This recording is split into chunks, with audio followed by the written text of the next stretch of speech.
Welcome, sleepy soul. I'm your storyteller tonight, here to help you drift into deep, peaceful sleep. Before we begin, don't forget to like the video and subscribe for more bedtime stories. Let me know in the comments where you're watching from and what time it is. And if there's a story you'd like to hear next, I'd love to know that too.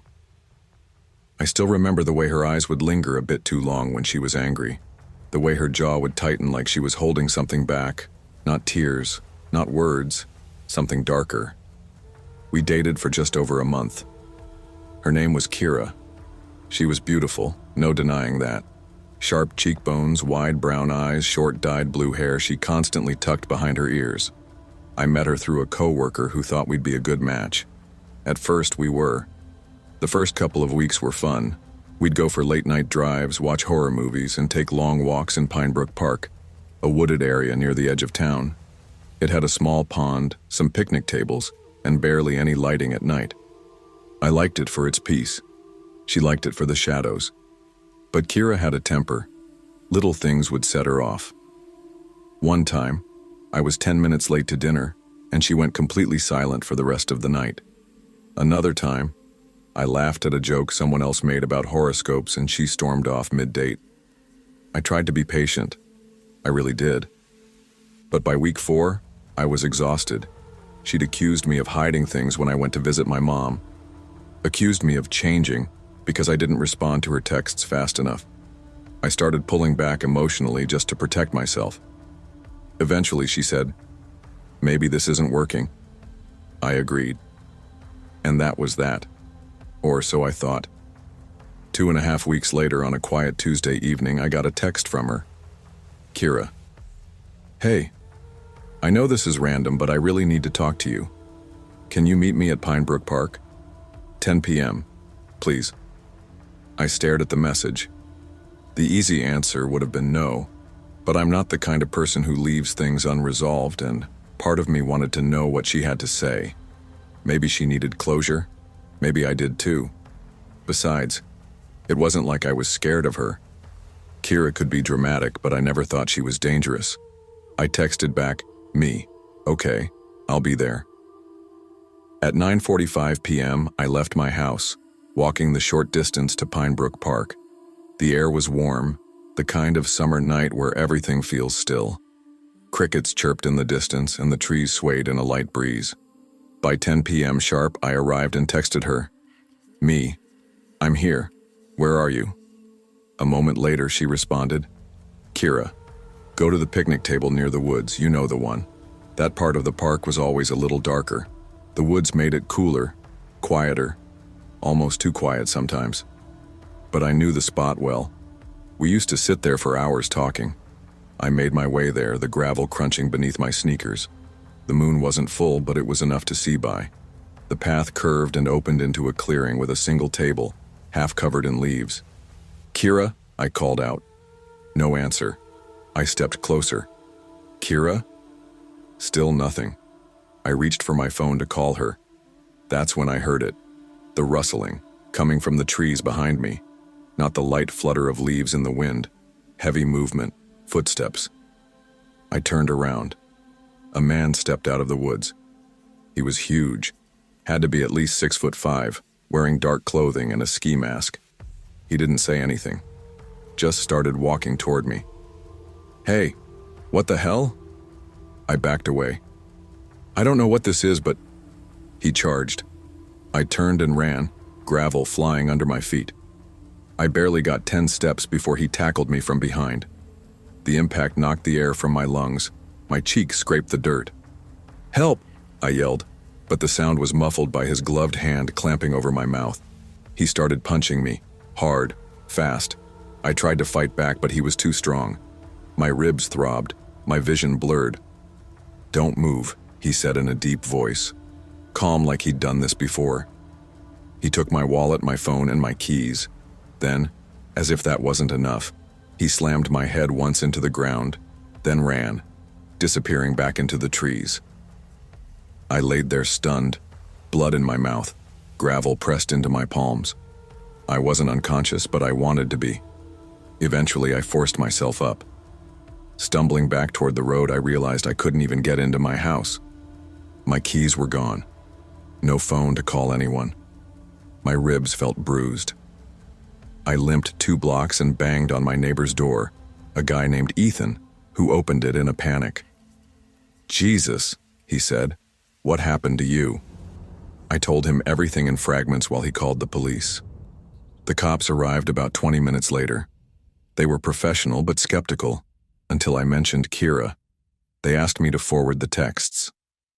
Ethan helped pull up the messages through his phone using my cloud backup. "She lured you there?" the officer said. "Intentionally?" "It seems like it," I said. "She picked the location, disappeared.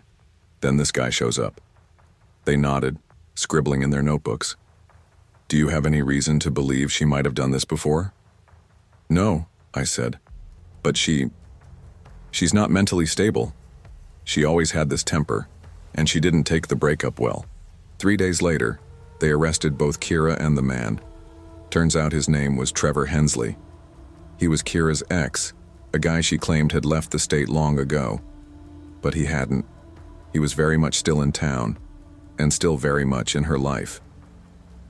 The cops pieced it together. Kira had convinced Trevor I had used her, broken her heart, lied to her face. Whatever she told him, it was enough to make him agree to attack me. She lured me to the park. He waited in the trees. The rest played out exactly how they planned. Kira admitted to some of it, claimed it was just supposed to be a scare tactic. Said Trevor took it too far. But she never apologized. Not once. I never got my phone or wallet or keys back. They dumped them somewhere, they said. Lost. Replaced easily enough. But the trust? That was another matter. I changed the locks, got security cameras, stopped going for walks at night. For weeks, I jumped at every sound outside my window. The part that haunts me the most isn't the tackle or the punches or even the moment I saw the mask. It's how calm her message was. "Please, I really need to talk to you." Like she cared. Like she didn't know I'd be bleeding on the ground 10 minutes later. I've been on a few dates since then. But I don't walk to parks at night anymore. And I don't answer messages from exes after dark.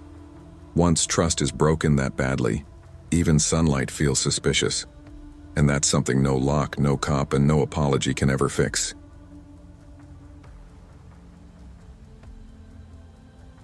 In the beginning, I didn't think much of it. Just a few calls, a text here and there. Nothing too out of the ordinary for a breakup. But I should have known better.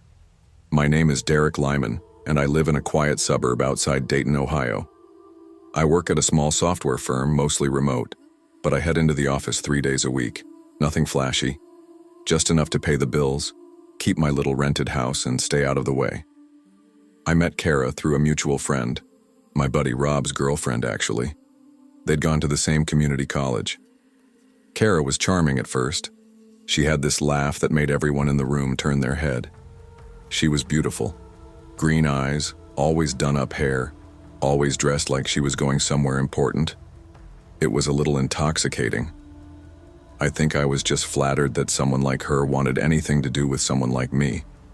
We started dating casually. Dinner here, movie there, sleepovers on weekends. Nothing too serious, but that's where the problems began. Kara didn't do casual. She expected good morning texts by 7 a.m., no exceptions. If I took longer than 10 minutes to respond during work hours, she'd spam my phone. "Are you okay?" Logically, "What's going on?" Logically, "Are you ignoring me?" Until I replied. The worst of it was when she'd just show up at my place uninvited and claim she missed me. I tried to set boundaries gently at first, but Kara had a way of making me feel guilty for even asking. If I said I needed space, she'd cry. If I said I didn't want to hang out that night, she'd accuse me of talking to someone else. I know some people reading this might think, "Why didn't you just leave?" I did. It was in late June 2023 when I finally broke it off. I told her over dinner, at her favorite Thai spot, hoping the public setting would keep things from escalating. To my surprise, she barely reacted, just nodded and said, "Okay, if that's what you want." She even hugged me goodbye. I remember thinking, that went way better than expected. I had no idea how wrong I was. The first few texts came that same night. I miss you. You'll come back. You just need time. I love you. I didn't respond. The calls started the next day. 1 or 2 at first, then 5, then 12. I picked up once and she started crying immediately, begging me to come over and fix this. I told her it was over and I needed space. I can't do this without you, she said. I hung up. By the end of July, I had blocked her on everything: phone, socials, email. I told Rob what was going on, and even he seemed surprised by how intense it had gotten. He promised to talk to his girlfriend and see if she could help Kara move on. Things went quiet for a while. Too quiet. August 2nd, 2023. I came home from work, put my bag down, and saw glass shimmering across the floor in my front hallway. At first, I thought my cat had knocked over a lamp or something. Then I looked up. My front window was shattered. Not cracked, not chipped. Shattered, like something heavy had been thrown through it. My stomach dropped. I froze for a second. Everything in me screamed, "Get out of the house." But I also couldn't ignore the possibility that someone might still be inside. I grabbed the small bat I kept by the door and checked every room, heart pounding like a war drum. Nothing. No signs of forced entry other than the window. No drawers rifled through. TV still there. Laptop still on the coffee table. Nothing was stolen. Just the window. I filed a police report. They couldn't do much without a suspect, but they documented the damage and advised me to install cameras. "I'll take care of it," I said, more embarrassed than scared. But inside, I had a sinking feeling. August 11th. My alarm didn't go off.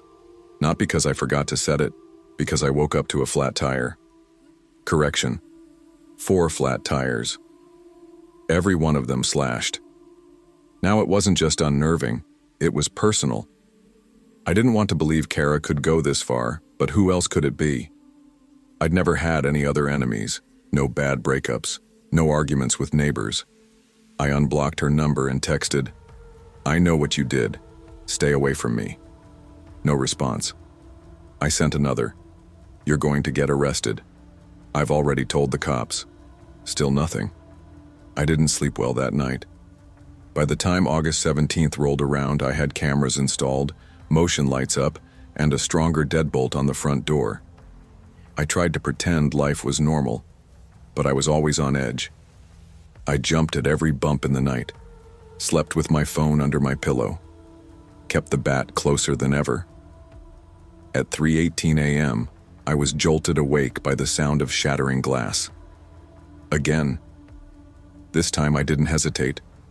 I ran out of the bedroom, flipped the hall light on, and saw the back window above the kitchen sink completely destroyed. Glass everywhere, curtains fluttering in the breeze. I didn't even grab the bat this time. I bolted outside, scanning the yard. Nothing, just shadows and my own breath clouding the air. I called the police. Again. They arrived 10 minutes later, 2 officers, Officer Wilkins and Officer Mendez. They asked the same questions. I told them everything. Again. This time I begged them to check the house themselves. I told them I was done playing guessing games. So they did. They moved through every room, every closet, every crawl space. And then Officer Mendez said, "What's down here?" He pointed to the door leading to the basement. I felt a weird tightness in my chest. "It's just storage," I said, barely above a whisper. I didn't hear anything from down there." They went down. A full 5 minutes passed. Then I heard Wilkins call out, "Sir, we need you to come here." My legs felt like jelly. I descended the steps slowly. Halfway down, I saw Mendez standing off to the side with his flashlight aimed at the far wall. Wilkins had Kara in cuffs. She was sitting on an overturned bucket, hands behind her back, hair in a messy bun, face pale, mascara smeared down her cheeks. She didn't say a word. They asked me if I wanted to press charges. I said yes. She had broken into my home, damaged my property, and stalked me for weeks. I wasn't sure what she planned to do that night, but the fact that she had returned, inside my home, after all that, made it clear that things were only going to escalate. They found a key in her purse, a copy of my house key. I still don't know how she got it. Later, I learned from Rob that she had been spiraling. Her mom was worried. She'd stopped going to her job, stopped showering, obsessed over old photos of us, told her friends we were still working things out.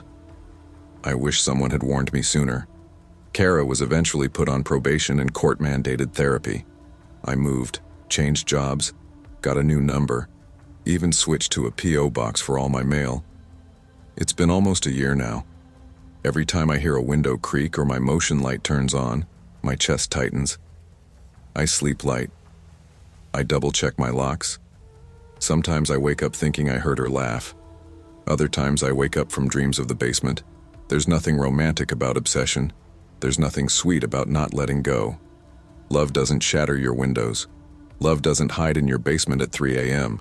Sometimes silence doesn't mean they've moved on. Sometimes it means they're watching, and sometimes they're already inside.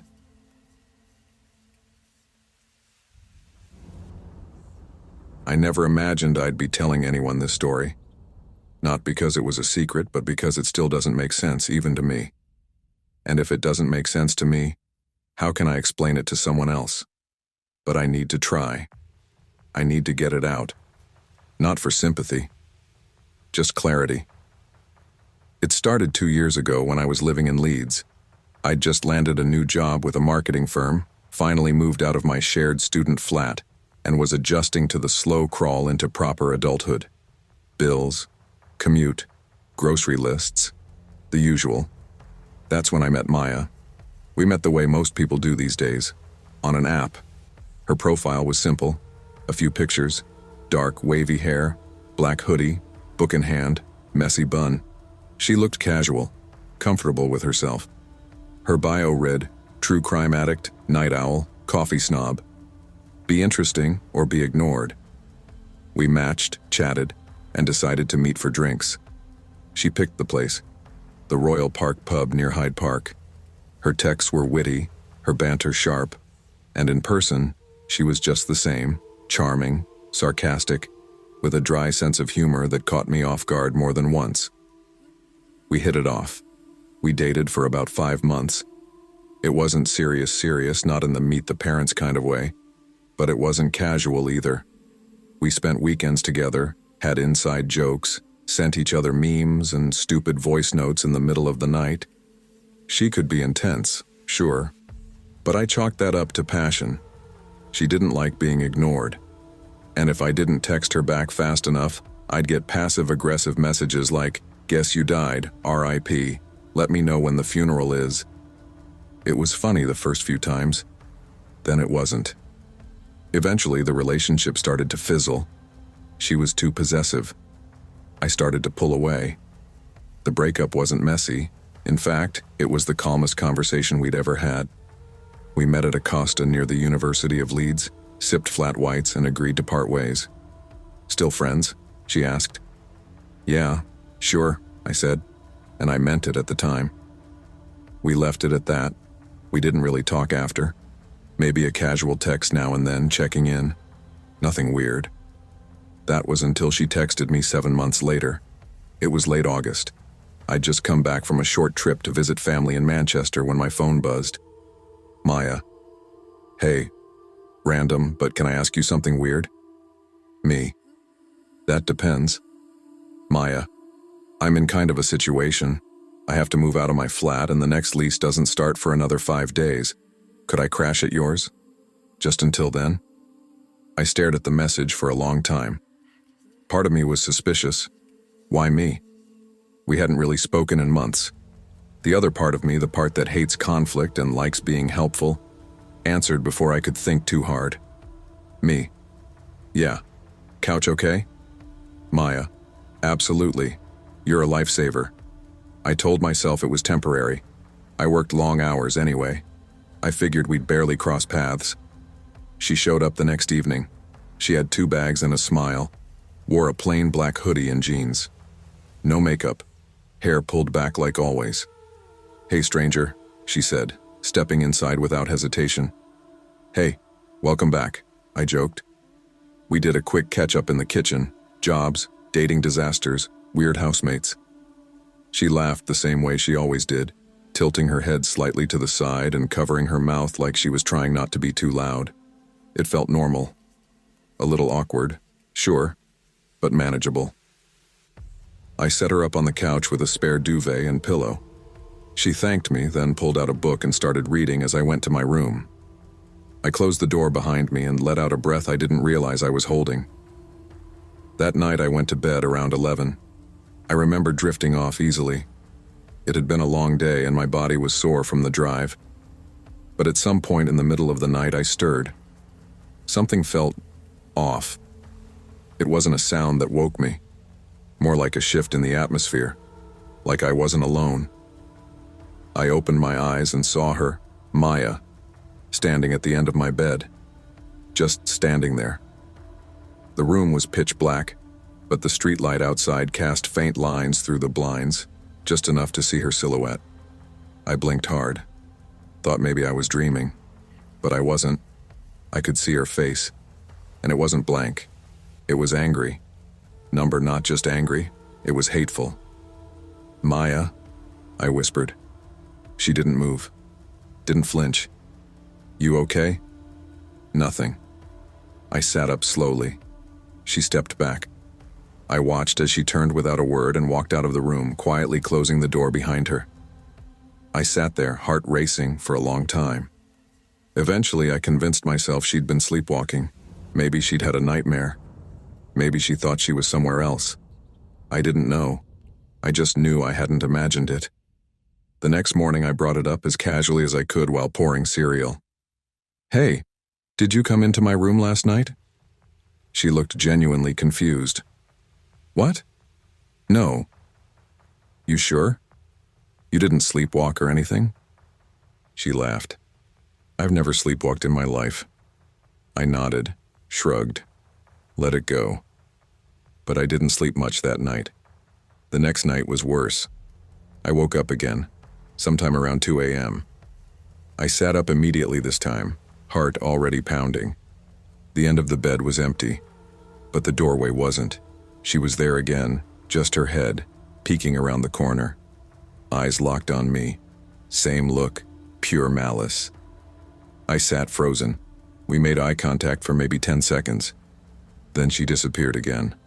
A full minute passed, and then her face appeared once more. Maya? I said louder this time. She pulled back and shut the door. I stayed awake until morning. She left later that day. Said her new flat was ready early. She packed fast, barely said goodbye. Thanks again, she said, smiling like nothing had happened. You're a good one. And then she was gone. I should have been relieved. But I wasn't.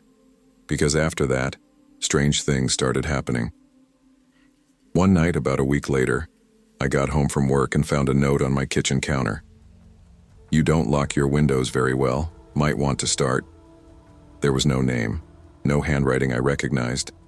I checked every window, every lock. Nothing looked forced. I convinced myself maybe I'd left it unlocked by accident. But then came the texts. Unknown. Still sleeping okay? Unknown. I miss watching you. I changed my number. Then I started noticing things out of place. Drawers I didn't open. A coffee mug in the sink I didn't use. My toothbrush slightly damp when I hadn't brushed yet. And the worst? One night I came home late, turned on my bedroom light, and found my pillow soaked in something that looked like spit. I moved, immediately. Found a new place across the river in Kirkstall. Told only close friends. Months passed, no contact. Until one night, I was walking home from a night shift. The street was empty, the air was cold, and I saw her, across the road, standing under a lamppost, staring, not moving, just watching me walk by. I didn't say a word. I didn't stop. I kept walking, and I never saw her again.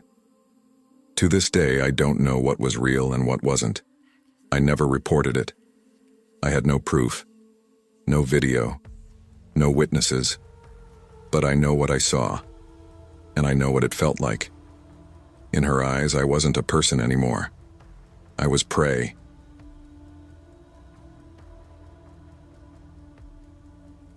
I never thought I'd see her again.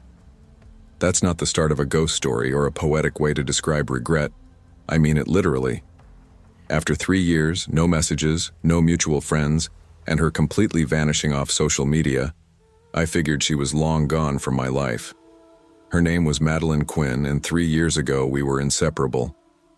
We met at a dive bar in Henderson, just outside Las Vegas. She was quirky, intense but magnetic, the kind of girl who'd show up at your apartment with sushi and a disposable camera, saying she wanted to capture us forever. For 5 months, it was fire. Then it turned to ash. At first, the little things started. Dozens of texts a day, questions like, "Do you still love me?" Or, "Are you sure I'm enough?" She'd ask that repeatedly, sometimes crying during dinner if I didn't say it fast enough. It wasn't just neediness, it was obsession. And when I finally broke it off, I tried to do it gently. I didn't want to hurt her, but the damage had already taken root. Her final message to me the day we broke up still haunts me. "Take care, honey. Let's meet in 3 years. I'll be better then."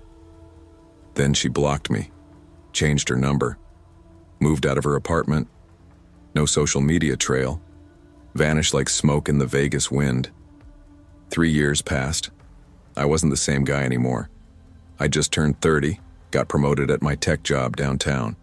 I was dating someone new, Erin, a kind, grounded woman who worked as a nurse at Sunrise Hospital. Life was good. We talked about moving in together, maybe even getting a place in Summerlin, until one Thursday night in late September, the kind of dry, eerie desert night when the sky is dark but the air feels electric. There was a knock on my door. Not the doorbell, a knock. Slow, rhythmic, almost cautious.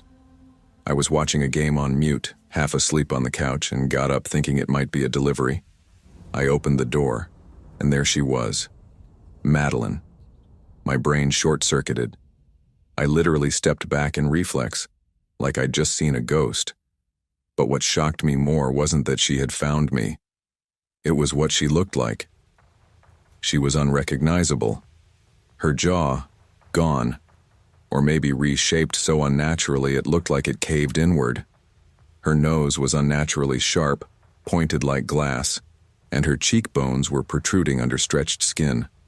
Her eyes, once a soft hazel, were unnaturally wide, the lids pulled back tight as if frozen in fear or madness. Only one thing let me know it was her, the tattoo on her neck. A small cursive script that read, "You have to love me." I had watched her get it inked on a drunken night years ago. She had said, "Now you can't ever forget." She stared at me, unblinking. Then, suddenly she lunged. Her hands were ice cold around my throat and she was screaming, "How do you like my face now? Do you love me yet?" Her mouth barely moved, twisted at an odd angle. Words came out slurred, like her tongue no longer sat right inside her mouth. I shoved her off me and slammed the door shut. She started pounding on it with both fists. I called the police. My hands shook as I explained. The cops arrived quickly. This was Las Vegas after all. They've seen it all. But even they were rattled when they found her still standing outside, quietly whispering to herself. They told me later she'd been staying in a motel not far from downtown and had been seen wandering near my office building a few times. That night I barely slept. The next morning I got a call from Detective Harlan from LVMPD. He told me that Madeline had undergone more than 100 unlicensed plastic surgeries in the past 3 years, all under fake names, across different border towns and even in Mexico. Her records showed she paid cash. No paper trail. The surgeries weren't just cosmetic. They were extreme. Bone shaving, eye widening, jaw dislocation, cartilage extensions. Some procedures were completely illegal, outlawed due to the dangers involved. One surgeon reported that she brought in pictures of celebrities, mannequins, anime characters, even Barbie dolls, and begged him to make her perfect. When they asked her why, all she kept saying was, "He said he didn't love me, But if I'm perfect, he will. 3 nights later, I found a note on my porch. It was folded neatly, no envelope. Please come to my place one last time, then I'll leave you forever. Address, 1451 Wesley Avenue, Unit B, North Las Vegas. I should have burned the note. Instead, curiosity got the better of me. Closure, maybe, or just guilt. So I went. The house was tucked behind an abandoned laundromat, part of an old duplex that looked like it hadn't seen a tenant since 2001. I parked on the street. The door was slightly open. The sun was setting behind the hills, throwing long shadows across the crumbling sidewalk. I knocked. No answer. "Madeline?" I called out, heart pounding. Then I saw it. A silhouette in the living room. A woman, tall, unmoving, standing perfectly still under the single ceiling light. I stepped inside slowly. "Madeline?" Then it spoke. "Do you love me now?" The voice wasn't coming from the figure. It was coming behind it. The figure itself wasn't human. It was a life-sized Barbie doll. Synthetic blonde hair, plastic smile, dead eyes. Someone had sewn real eyelashes onto it, put fake nails on its hands. Its face was painted with real makeup.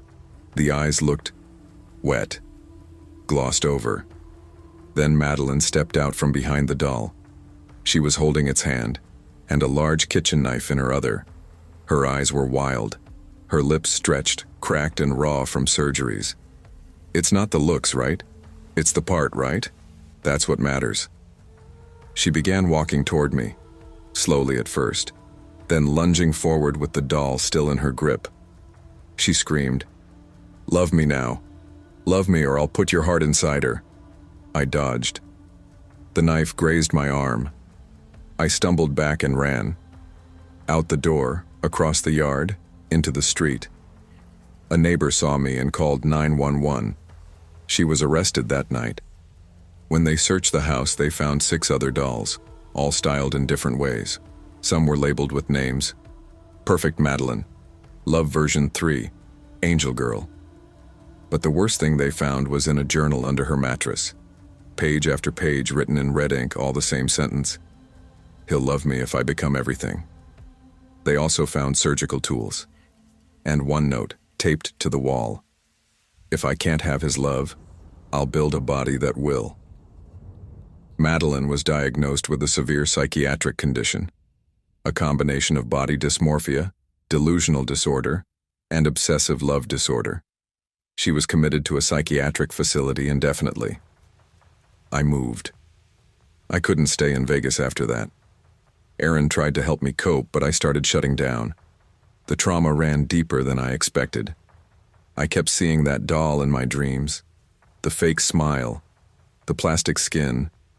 People say love makes you do crazy things, but sometimes obsession disguises itself as love. And when someone believes that your love is the only thing that can fix them, they'll tear themselves apart, and you too, just to feel whole again.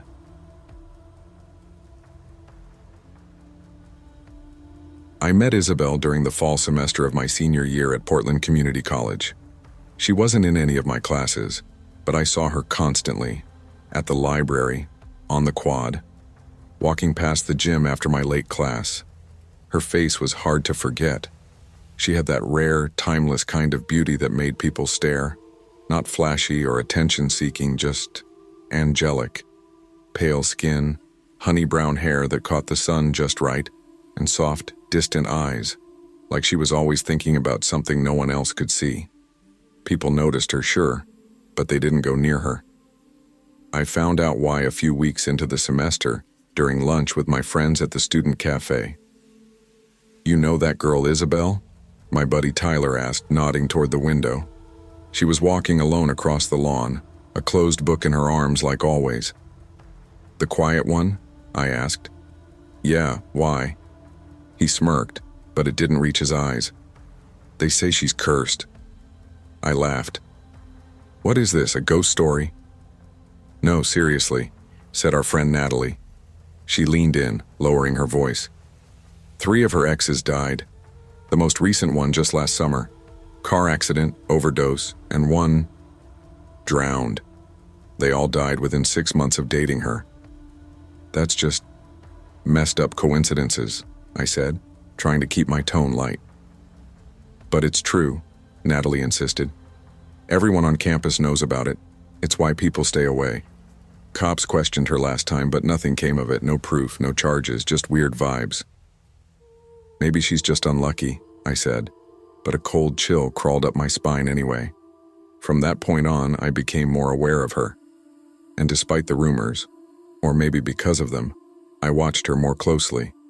She always walked alone, ate alone, sat on a bench reading under the maple tree in the courtyard, even when it rained lightly. Never with headphones, never on her phone. It was almost like she didn't belong in this time at all. 2 months later, I was studying in the library during finals week when someone pulled out the chair across from me. "Hi." I looked up, and it was her, Isabel. I blinked. "Hey." She smiled softly. "You're Josh, right?" I hesitated. "Yeah, how do you know?" "I've seen you around," she said, and her voice was calm, sweet, and low, like a lullaby. "You seem kind." I couldn't help it. I smiled. "Thanks." "Can I sit here?" she asked. "Sure. Yeah, of course." She pulled out a notebook and started writing quietly. We sat together for almost an hour, no real conversation, just an occasional smile exchanged between reading breaks. It was peaceful, comfortable. At the end, she packed up and turned to me. "There's a place I've been wanting to go to," she said. "Would you go with me?" I paused. "What kind of place?" She tilted her head. "It's not far, just somewhere peaceful. I don't usually ask people things like this, but I want to go with you." My brain flashed with the stories, the rumors, the 3 dead guys. But looking into her eyes, she looked so sincere, so lonely. "Sure," I said before I could overthink it. We started dating not long after that. It was slow at first. A coffee here, a walk around Laurelhurst Park there. She never used social media. Didn't even have an Instagram. Her phone was old, cracked, and barely used. She read a lot of spiritual books, mysticism, religion, New Age stuff. I asked her once what she believed in, and she said, "I believe that heaven is real, that it's not far, not in the sky, just very close, but only some people can reach it." I thought it was poetic nonsense, but she said it with such conviction, like it was fact.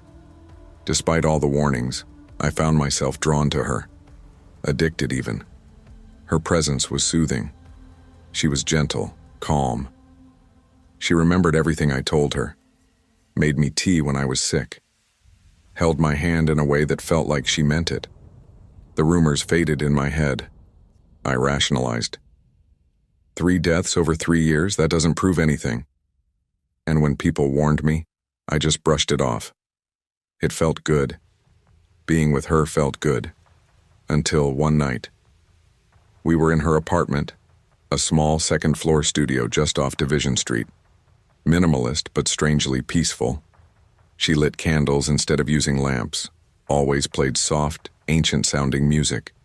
Her bookshelf was lined with theology texts and worn journals with her handwriting. That evening, after dinner, she sat next to me on the couch and stared out the window for a long time. Then she turned to me and said, "Don't you want to go to heaven?" I laughed a little. "What?"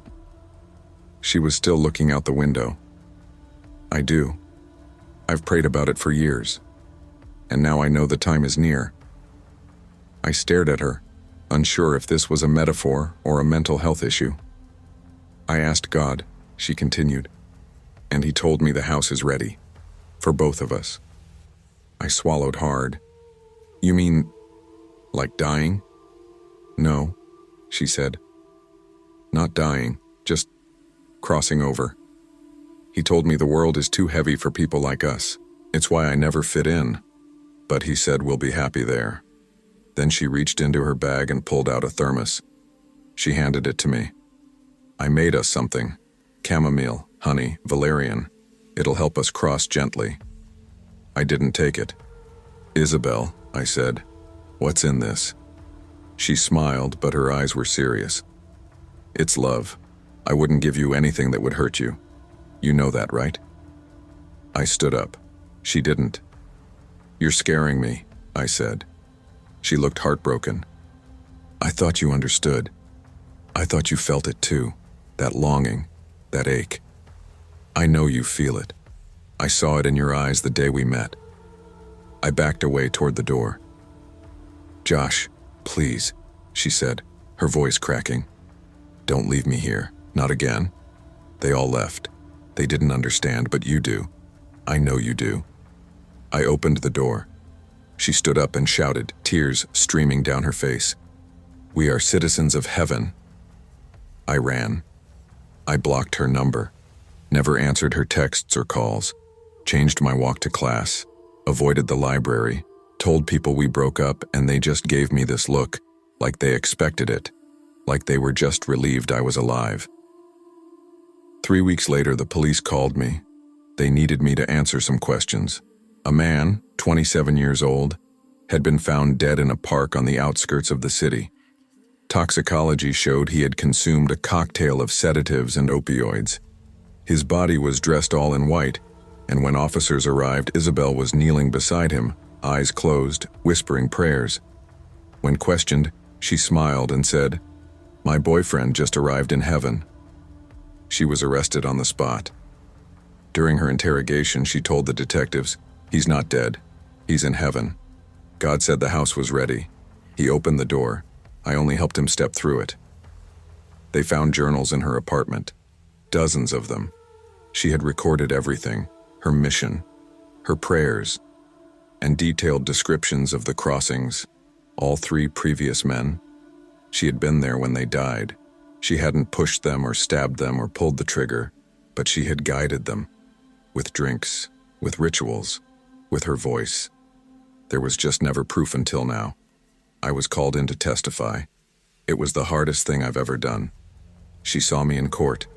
Her face lit up when I entered, like she thought I came to join her.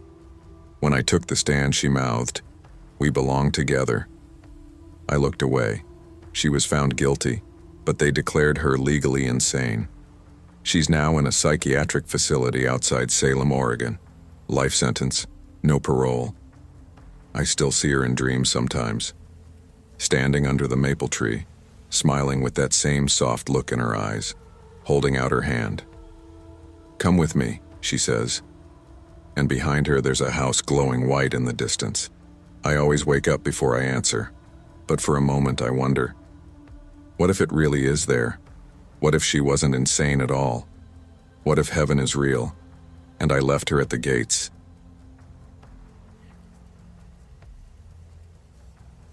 I wasn't looking for love when I left my parents' house and moved into a 1-bedroom apartment in the San Fernando Valley. I was 22, working full-time as a plumber for a small family-owned business in Los Angeles.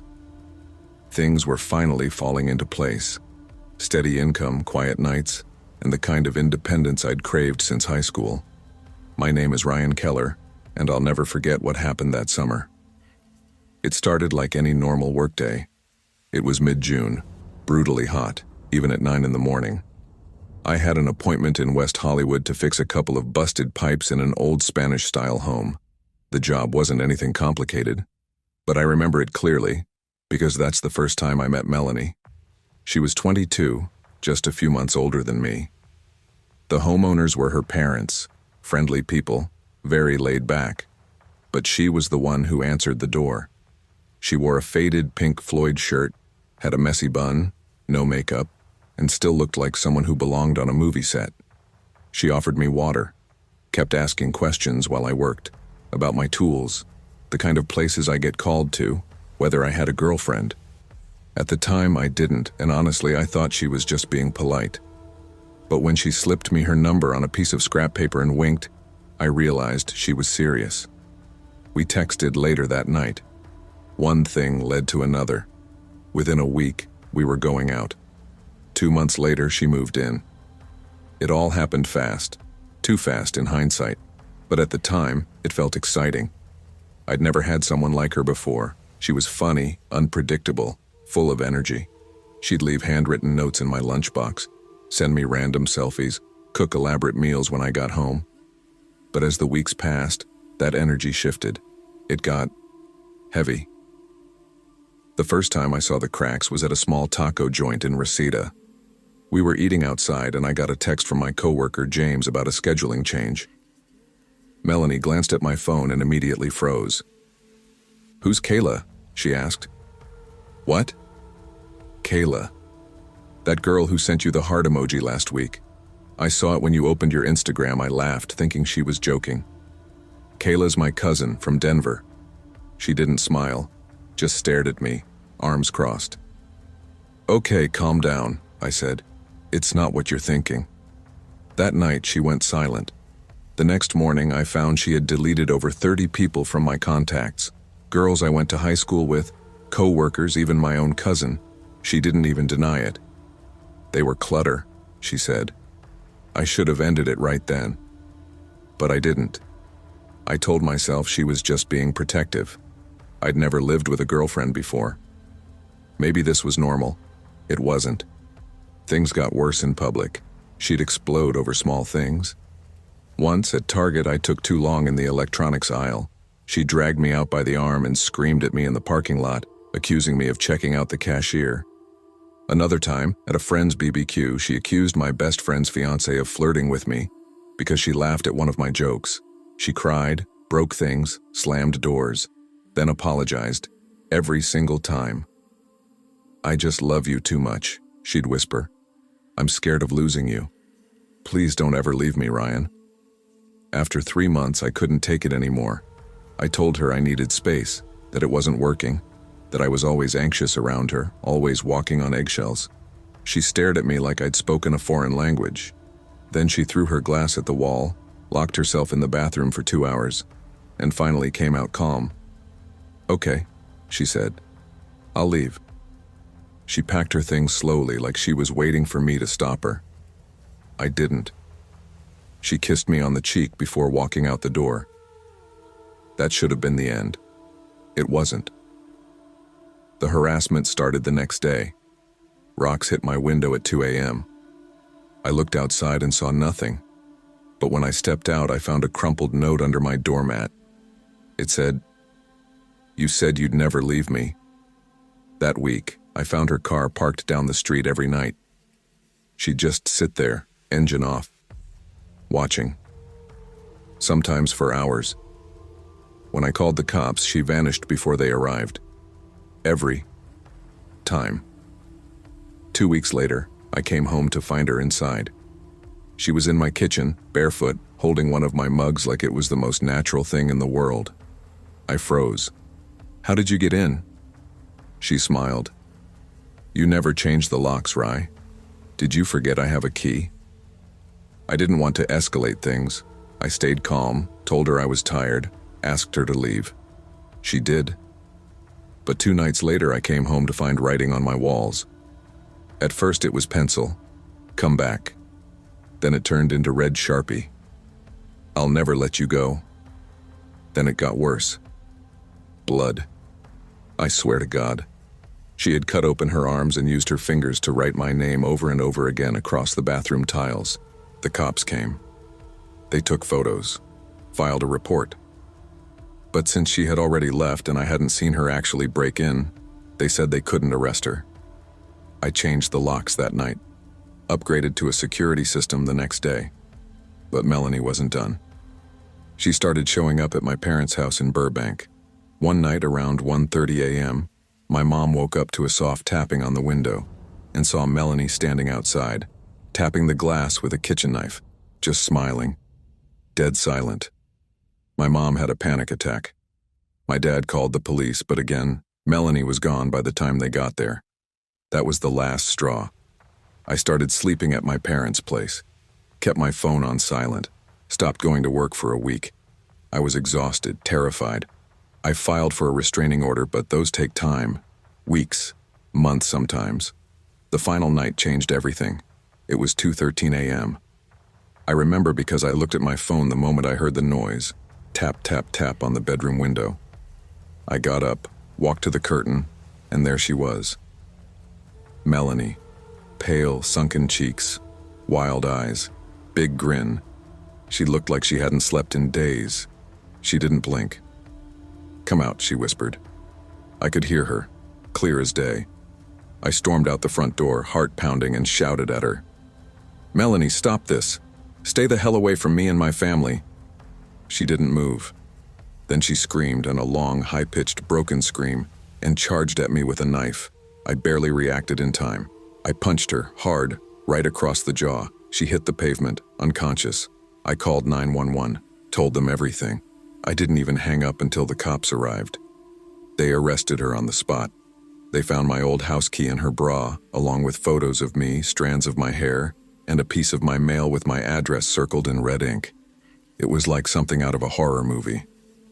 Melanie was sentenced to 5 years in a psychiatric correctional facility after being declared unstable and dangerous. The court mandated long-term treatment due to her history of violence, stalking, and self-harm. We moved. My parents sold their house. I left the valley.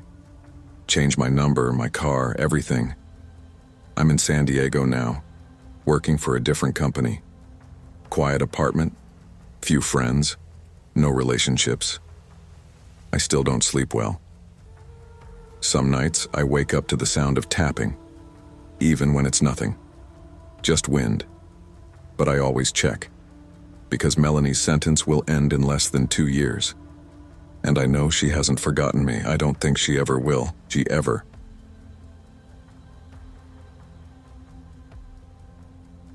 I never imagined that getting into a relationship could eventually lead me to fear for my freedom, my safety, even my sanity. My name is Jason Grant. I'm 26 now, married, and a proud father of 2. But 6 years ago, my life was a complete mess. Back then I was 20, a mechanic working long shifts at a garage just outside of Knoxville, Tennessee.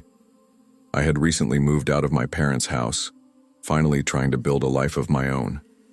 That's when I met Sierra. At first, Sierra seemed like a dream. She was 22, smart, beautiful, and passionate about music. We met at a local open mic night. She sang, "I fixed the soundboard that wouldn't stop buzzing." She thought that was cool. I thought she was magnetic, and for the first couple of months everything was fine. Better than fine. She'd drop by the shop with lunch, we'd spend long nights binge-watching crime documentaries, and she always had this way of making me feel like I was the only person in the world that mattered. Looking back, I realize now that wasn't love. It was possession.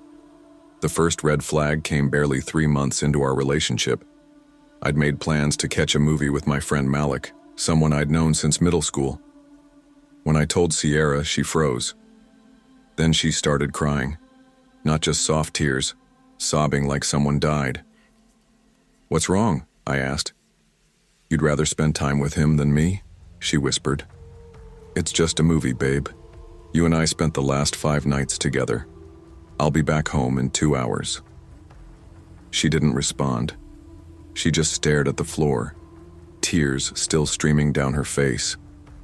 After that night, I never saw Malik again.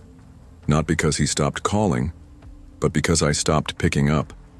It wasn't always that dramatic. Sometimes it was subtle, like how she'd twist every story until I felt like the bad guy. "You didn't text me back fast enough" would turn into, "You don't care about me." Or if I came home 5 minutes late from work, it became, "Were you seeing someone else?" At first I tried to reassure her, then I tried to ignore it. Then I started lying just to avoid her reactions, and somewhere along the line I realized I was scared of her. I tried to break up with her once, about a year into the relationship. We were sitting in her apartment. It was raining outside, I remember, and I told her as gently as I could, "I don't think this is working anymore." She blinked a few times, then went eerily still. "So what? You're just gonna leave me like everyone else?" she asked. "Sierra, I'm not trying to hurt you. I just think we both need space. It's gotten toxic." "Toxic?" She laughed bitterly. "You're the one making it toxic. You make me this way." Then she stormed into the bathroom and slammed the door. I thought she was just blowing off steam until I heard her scream. I rushed in. She had a razor in her hand and a red scratch down her thigh. Not deep, but it didn't have to be. "You see what you do to me?" she whispered, looking me in the eye like she wanted me to feel guilty. I stayed. Over the next 6 months, I tried to leave her 4 more times. Every time she found a new method to keep me chained. A panic attack. A suicide threat. One time she called my mom, crying that I had abandoned her. Another time she texted photos of her wrists covered in ink to look like blood. I hated myself. I hated who I'd become. Silent, isolated, and constantly anxious. I couldn't talk to anyone because I felt like no one would believe me. She was so good at putting on a sweet face in public. Then one day, everything shifted. I was walking through the Hamilton Mall on my day off, just trying to clear my head when I ran into Emily. We dated back in high school for a bit, ended things on good terms. She was working at a clothing store and spotted me across the food court. We talked like old friends, laughed even. She asked how I'd been. I told her everything. Emily listened. She didn't say, "Just leave her." She didn't say, "Maybe it's not that bad." She looked me in the eyes and said, "Jason, she's emotionally abusing you. You need to get out or she's going to take everything from you, and if you're scared she'll hurt herself, tell someone. Don't carry that alone." Those words stuck, so I made a plan. I waited until a Friday afternoon when Sierra was at her part-time job at a local bakery. I packed my stuff, just the essentials, and called in a favor from my cousin Brett, who agreed to take me and my 2 dogs in temporarily. Then I texted Sierra, "Can we talk over dinner? I think we need to have an honest conversation." She agreed.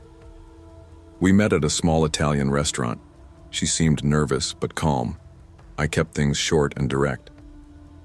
"I'm leaving, Sierra. I'm sorry, but I can't do this anymore. I'm moving out and I think we both need to grow separately. Please don't hurt yourself over this." She froze.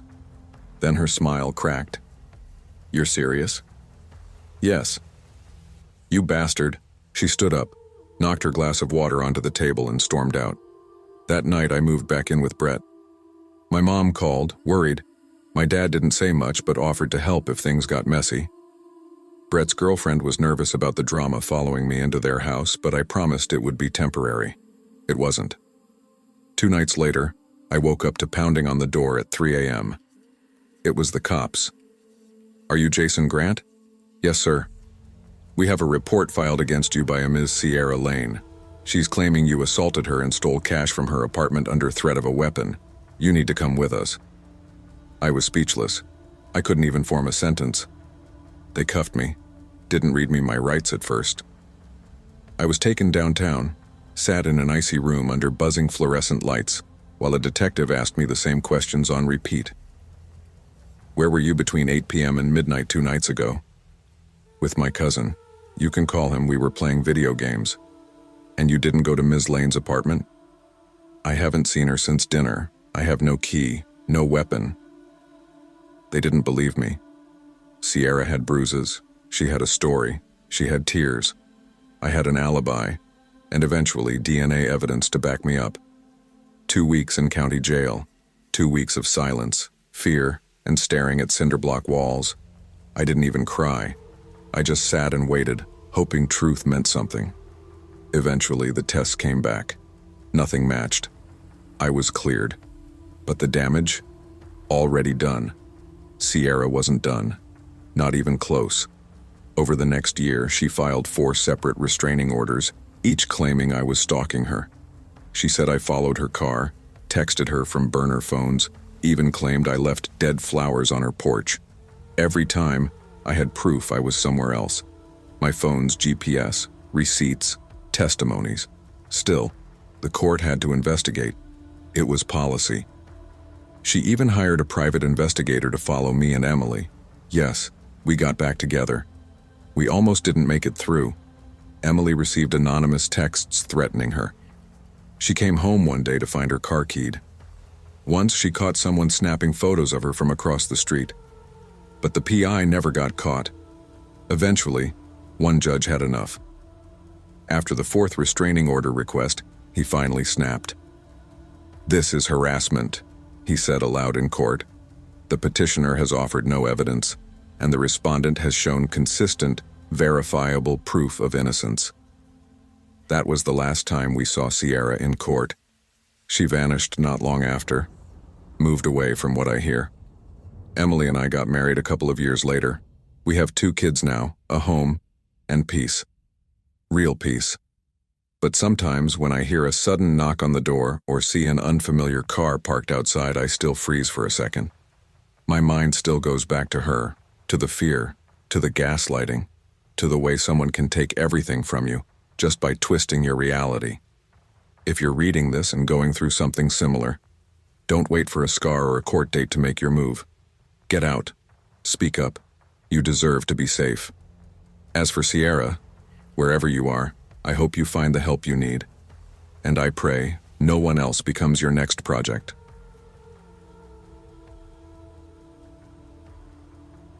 I never believed in the supernatural. Not because I thought I was too logical or smart for it, it just never happened to me.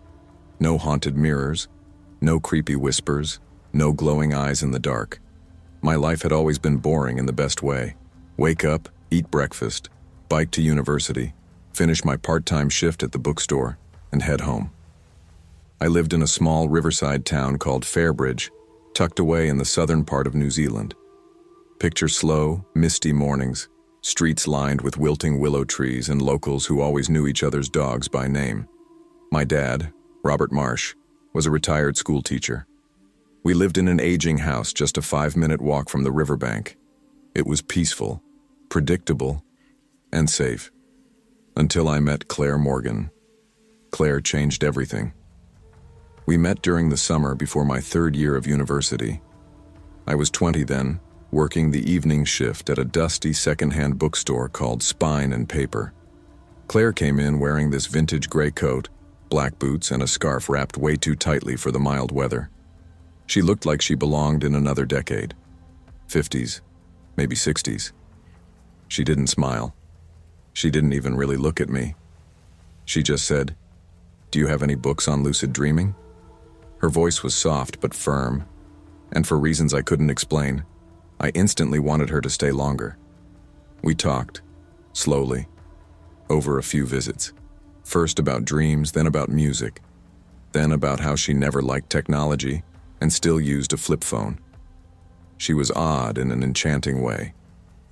After about 3 weeks, I asked if she wanted to grab coffee sometime. She said yes without hesitation. That was how it started. Our first date felt different. I can't describe it better than that. We walked by the river at sunset. She didn't talk much, but when she did, her words were intense, like she was always halfway through some deep thought. "I used to sleepwalk," she said, watching the water. "My parents would find me standing outside, just staring." "That's creepy," I laughed. She looked at me, dead serious. It was. Something about her fascinated me. Maybe it was the mystery, or maybe I was just lonely. I hadn't dated since high school, and Claire, she was beautiful in an old world kind of way. Long dark hair, pale skin, the way she never wore makeup but somehow looked ethereal. We started spending more time together. She never wanted to meet in crowds, never wanted to go to restaurants or pubs, always quiet parks, empty fields, or my house.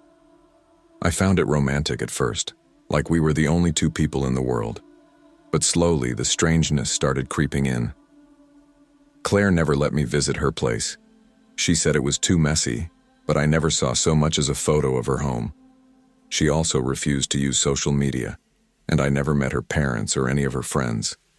One night, we were lying on the grass behind my house, staring at the stars like we often did.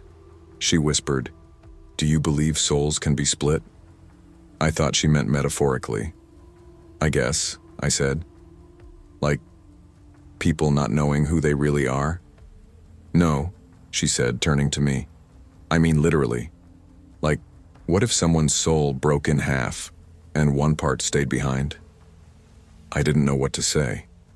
Then she added, "Sometimes I feel like part of me doesn't belong here." I thought it was just poetic talk, maybe trauma. I didn't push her on it. Looking back, I should have. It was early October when it happened. Claire had stayed late at my house, and around 11:30 p.m. she said she wanted to walk back. I offered to walk her halfway, but she refused. "No one's out this late," she said, smiling. "It's peaceful."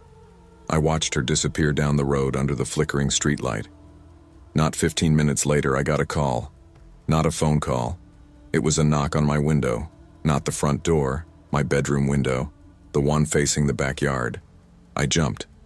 When I pulled the curtain, no one was there, but a chill ran through my entire body. I don't know how long I stood there, heart pounding. Then I got a text from Claire. "I need you to come to the river." Now please. No punctuation, just those 10 words. I didn't even change out of my pajamas. I ran. The river wasn't far, just through a small wooded path behind the old community hall. I knew it like the back of my hand, but that night the air felt wrong, heavy. When I reached the clearing, the moon was casting a weird shimmer on the water.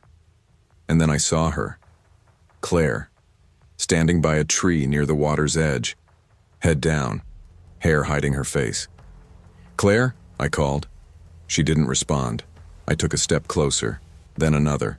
She slowly raised her head, and I swear to God my stomach turned inside out.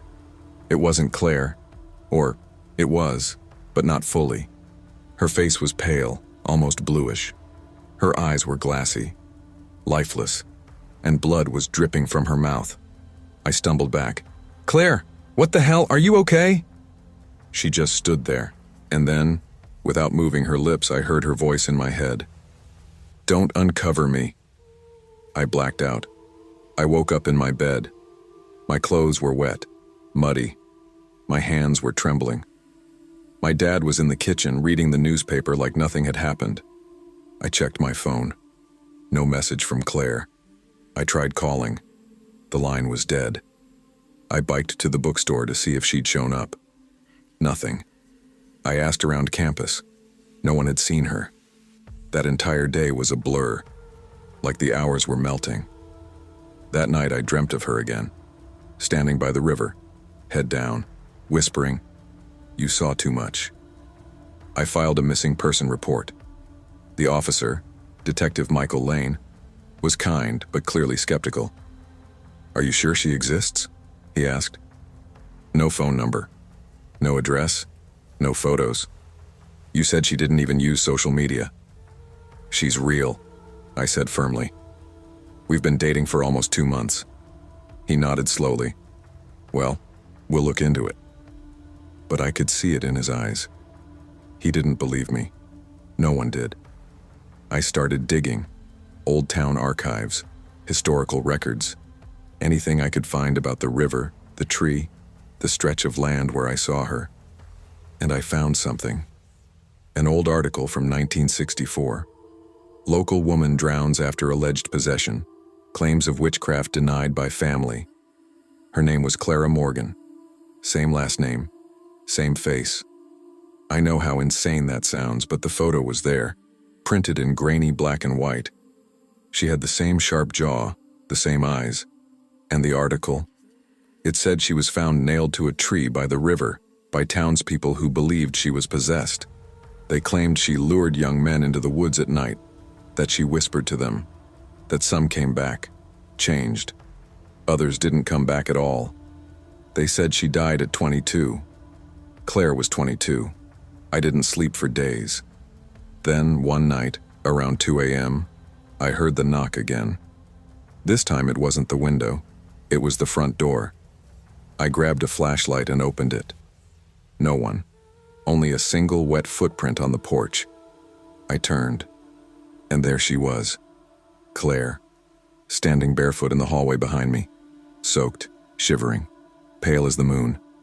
I couldn't speak, couldn't move. She stepped closer. I tried to stop them. I tried to leave. I whispered, "Claire, what are you?" Tears ran down her cheeks. She said, "I'm what they made me." And then she disappeared. Not faded, not ran, just gone. It's been 7 years. I left Fairbridge, got therapy, got married, moved to Auckland. But sometimes, late at night, I still hear the knock. Just one. Then silence. And sometimes, when I walk by a river, I feel someone behind me. I never turn around, because I know she's still there, watching, waiting. And if I look back, she'll come home with me. I was the kind of guy who barely existed in high school.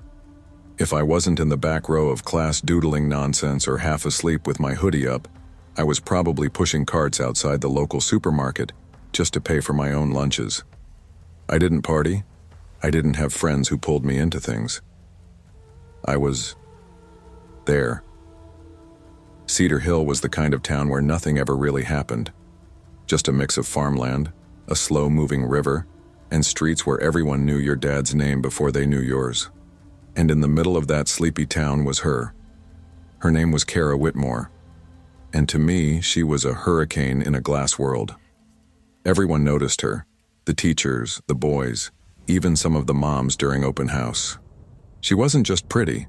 She moved differently, like she'd already seen the world and was just passing through our little school for fun. And me? I couldn't even look her in the eyes. I think I said a total of 0 words to her the entire 4 years. But I watched. Not in a creepy way, I swear, but like you stare at a fire when you're cold. She was always sketching in her notebooks. I heard once that she wanted to go to some art college out in Chicago, open a gallery someday. I never really believed she'd stay in a place like this. Then time passed, as it does. I graduated, got a job at this chain restaurant called Ember's Grill on the north end of town. I cooked on the line, cleaned the fryers, took out the trash, still invisible, still nobody, until she walked in. It was a Friday night. Place was packed. Country music playing too loud. I was taking orders behind the bar for extra tips when I saw her. Same sharp jawline, same almond eyes.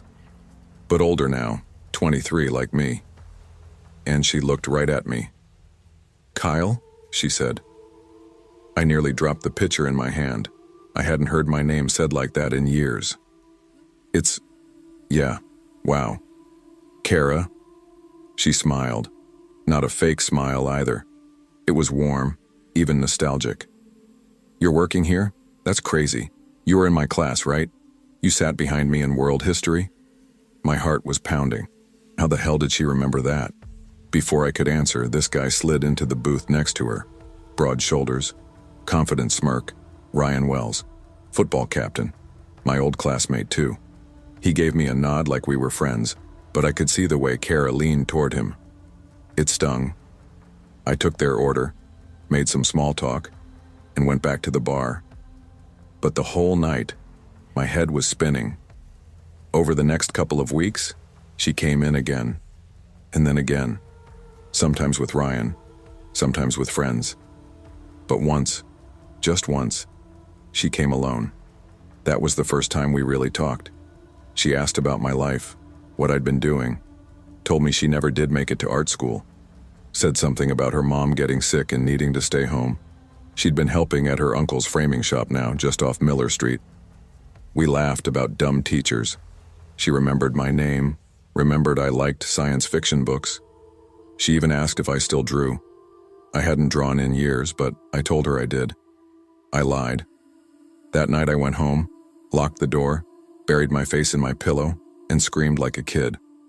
What the hell was happening? A week later, she came in again. Alone. No Ryan. "Hey," she said, leaning against the counter. "You off work soon?"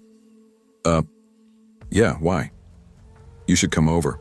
I want to show you something." I blinked. "Like, tonight?" She smiled. "Yeah, I've got wine. And something you'll like. Trust me." I said yes. Of course I did. She gave me her address, somewhere off the old river road near the woods, a little isolated but not far. That night I showed up, nervous as hell. It was a one-story house, older but clean, porch light flickering, porch swing creaking gently in the wind. I knocked. She opened the door wearing a paint-stained sweatshirt and black jeans. "Kyle," she said, grinning. "Come in." The first thing I noticed was that the entire floor of the living room was covered in clear plastic. She saw me glance down. "Oh, ignore that," she said quickly.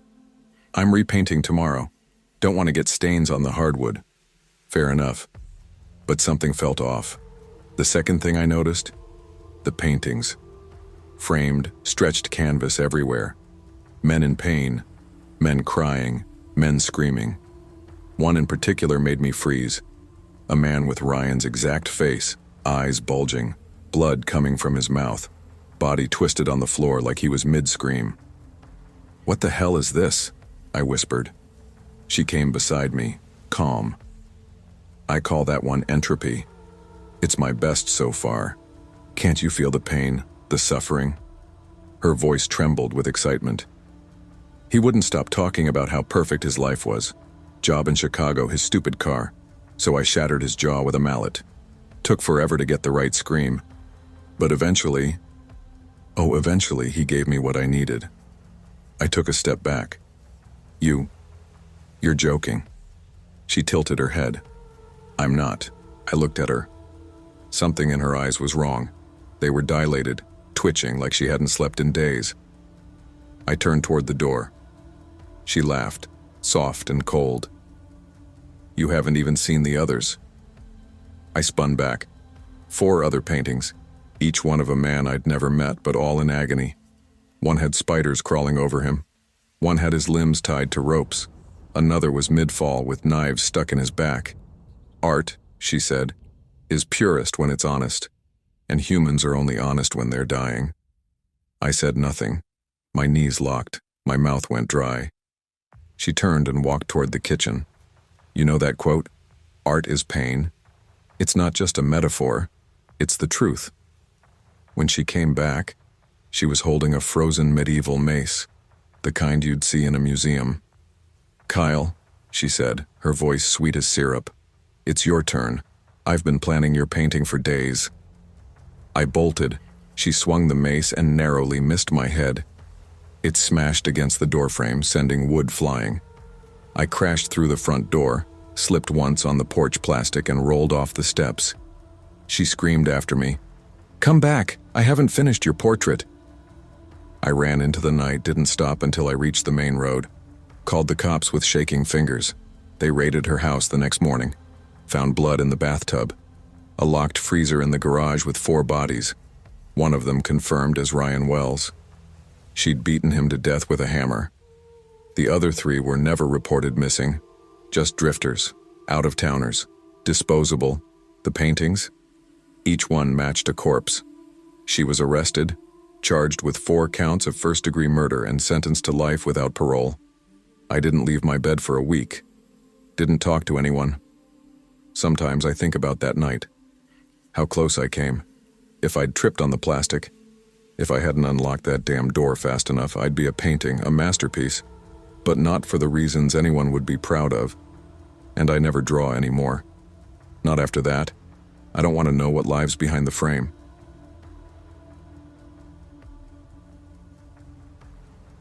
I always believed the worst someone could do in a relationship was lie or cheat. That's what I thought until I met Olivia. It didn't start off scary. In fact, it was one of the happiest times of my life. I had just moved to Portland after dropping out of college in Eugene. I was 19, burnt out, unsure of my direction, and crashing on my cousin's couch while trying to find a job.